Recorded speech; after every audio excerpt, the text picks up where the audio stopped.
Hello everyone, Smiley here and welcome to my review of Halloween Ends, towards the end of Halloween. And this movie, we're going to kick it off with the non-spoilers, and then we're going to go into spoilers. Hopefully, it won't last too long, because I haven't got too many thoughts on this film. I've seen it, it's been about a few weeks, I've just waited, basically, to think more about it. But basically, the way that I feel about this movie, I think it's good. I think it's pretty good compared to a lot of the other entries in the franchise. It's something different. It was something I didn't expect that I would like, coming out of it. Like when I was going in, I was expecting it to be somewhat similar to, Kills and 2018, I thought it would be more heavy on Michael stuff. Michael takes a bit of a backseat in this movie, and that's about really the only spoiler I'm going to give in this non-spoiler section. It's quite story heavy compared to other movies in Halloween, in the Halloween franchise. So, in my opinion, I'd put this closer to the original in terms of like quality than the Rob Zombie movies or Resurrection. Because they suck still.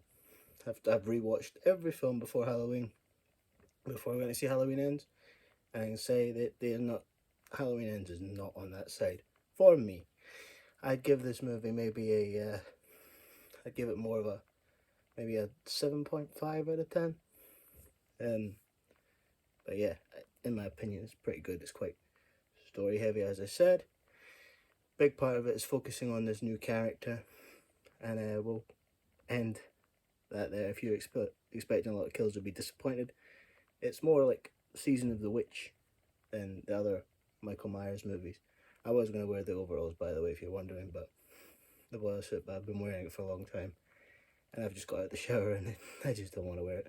But anyway, we're going to talk about the spoilers now. So the movie is about this guy called Corey Cunningham, and basically he accidentally kills a kid on Halloween in 2019, an entire year after Kills in 2018. This movie is more about evil spreading around the town of Haddonfield. Like, Michael's been gone for 4 years. This movie takes place in 2022. The opening takes place in 2019, where Jeremy accidentally kills this kid. Who had it fucking coming, I'll tell you that. He had it coming. That kid was a fucking asshole. He had it coming. But, yeah, other than that. Anyway, so, time skip, 2022. Yeah, gets bullied by everyone. They think that he's another Michael Myers. Not really, though, because it was an accident. He got acquitted. They realised it was unintentional. Complete mistake. So he got away with it. And, he gets bullied by band kids, by the way. But, the story of the movie is basically everyone trying to move on from the horrible Halloween night of 2018 where Michael killed so many fucking people. He killed so many fucking people compared to the original. And even if you combine the original Halloween 2, he killed more people in those two movies in 2018 and Kills. But yeah, basically, so Corey, it leads up to Halloween, and it's about Corey being turned evil because he gets bullied by people. Laurie introduces him to Allison. I like Laurie in this film. Laurie is trying to be that traditional grandmother, that she wasn't in the 2018 movie. She's trying to be that traditional grandmother, not, terrified of Michael every few seconds, not screaming about him all the time. She actually tries to make a pumpkin pie when we first see her in the house. But basically they say that over time, people have committed more things. Like, something that I found funny but also liked was there's this part where Frank Hawkins from the previous two movies is investigating a murder, and one of the cops turns to him. The murder is this couple that's in a truck, and there's 2 bullet holes in the truck windscreen, and they've been shot in the head. And the thing that the guy says at first is, do you think it could have been him? Like it's the fucking Dark Knight trilogy where it's like, could be him. And it's like, no, he doesn't use guns, so therefore it's not Michael. They're, every year there's something happens in Haddonfield. It's not Michael that does it though. So, but Michael in this movie is really weak. he spent like the past 4 years in a cave, and when we first see him, he grabs Corey by the throat, and he makes him stare him into his eyes after these band kids are throwing him off a bridge because they're assholes.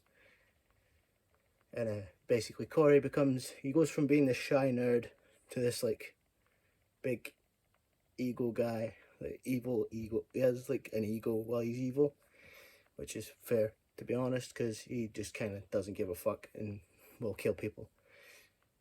That when he takes Michael's mask, that is. And I don't like that scene. That scene was shit. I don't like that. Basically, as I said, Michael quite weak. So there's a part where Corey wrestles him for the mask, and he gets it. He gets it. He takes it off on Michael, and he just leaves, calling him just an old man in a fucking Halloween mask. Which, I mean, is fair in this movie, but also no.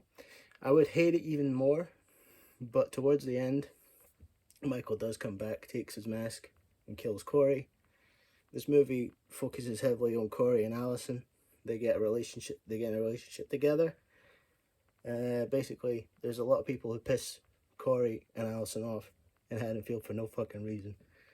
Like, really, it's just unnecessary, the amount of shit that they sling. But anyway, in the end, Corey kills them all. He does. He just, like, my favourite part is in the junkyard, where he kills the band kids and accidentally gets his stepdad killed. He also kills his mom. There's a part in the movie where she slaps him for daring to get a girlfriend and to not want to be at home as often. And she slaps him and then she kisses him on the mouth. Like, that's totally not a mixed message. Fuck.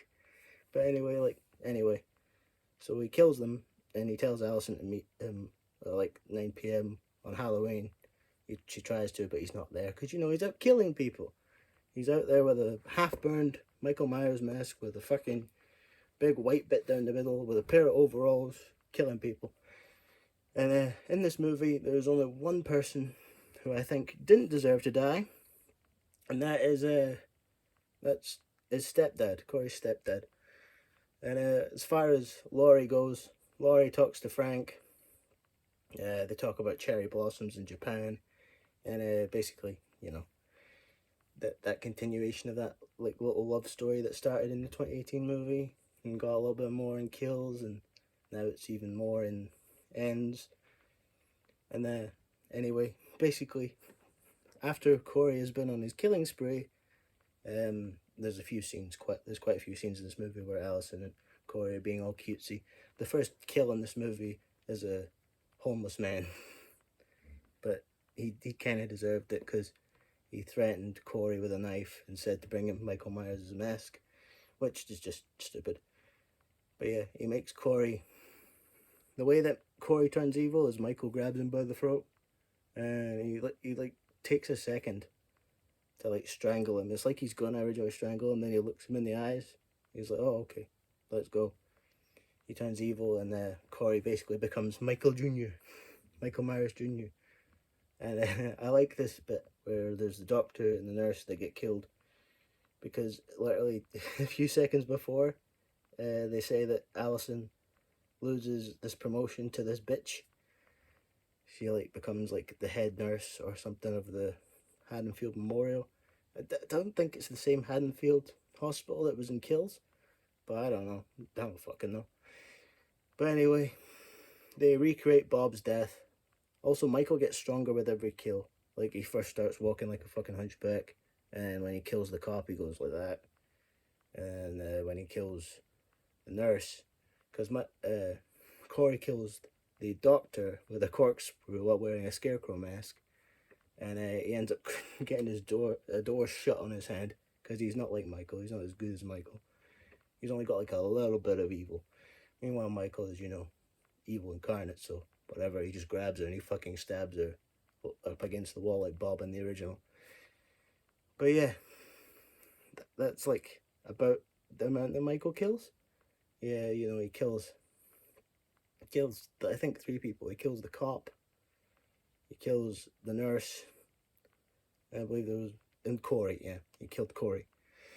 because Corey goes back to Laurie's with the intention to kill Laurie, but Laurie's Laurie, so she tricks him by making him think that she's going to kill herself, but actually she shoots him off a banister and he stabs himself in the throat, because Laurie realizes that Corey's evil, and she tries to split Allison and Corey up, which obviously Allison's very happy about. Neither is Corey. So anyway, Corey stabs himself in the throat, makes it look like Laurie killed him when Allison comes in, because Laurie takes a knife out of his neck, being like, "You stupid fuck," and that's when Allison sees Laurie standing over him with a knife and the knife wound in his throat. And Allison leaves, and she's like, "I'm fucking gone forever. I can't believe you." And anyway, that's when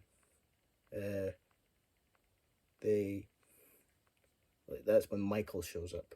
Michael comes to the house, and he goes to take his mask back, and he goes to take the take the knife, but Corey wakes up because he's like Michael now, grabs the knife, tries to stop Michael. Michael fucking they shake about for a bit. It's a bit weird, the evil transition in this scene.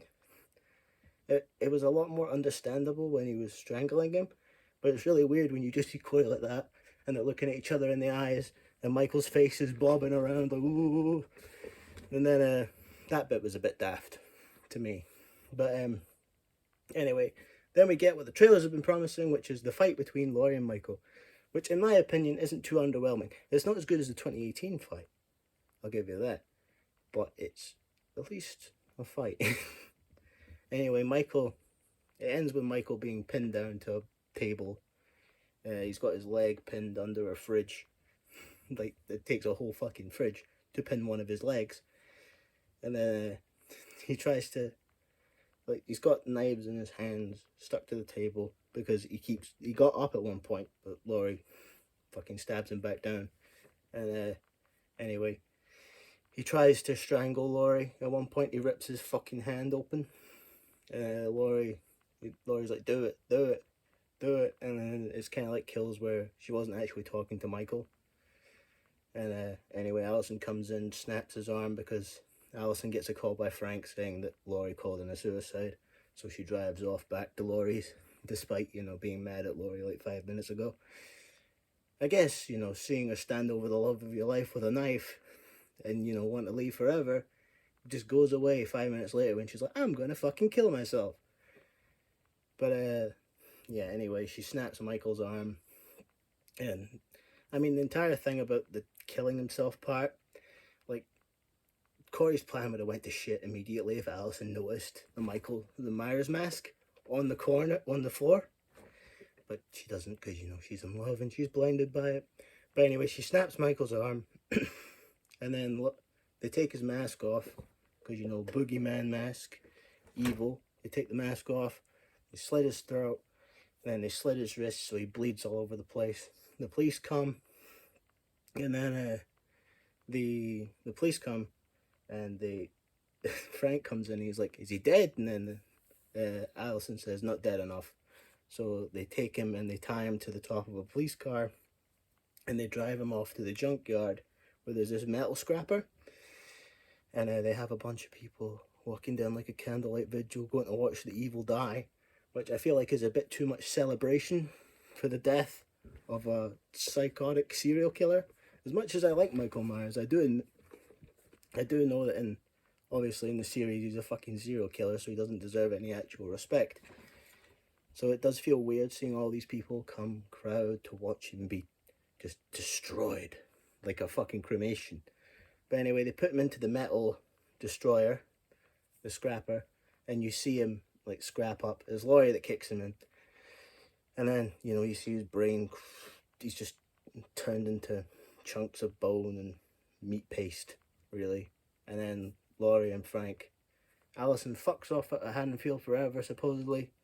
And then Laurie and Frank, they go off to Japan. And then the movie ends with shots of Laurie's house like in the original, where it's empty, but it's not got Michael's heavy breathing over it, so it means it's, safe, the evil is gone. And, she's off living her life with Frank in Japan, and Alison's off living her life, fuck knows where. And Michael's in the ground, and Corey is supposedly in the ground.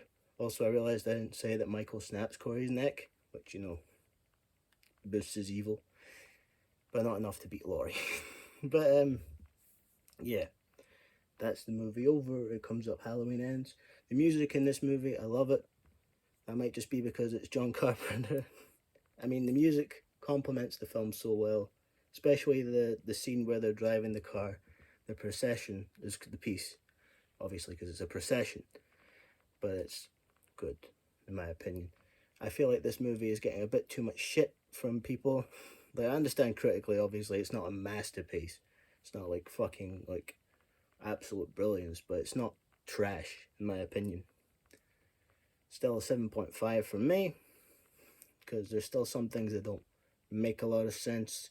There's some little story things that are a bit weird. Like, for example, the cop that Corey kills is a Mulaney, which they mentioned in Kills. You don't fuck with Mulaney's, and then it's just build up just for a cop that gets murdered, with Corey holding him up like that as Michael stabs him a few times. And then that's it. Also, apparently he was dating Allison.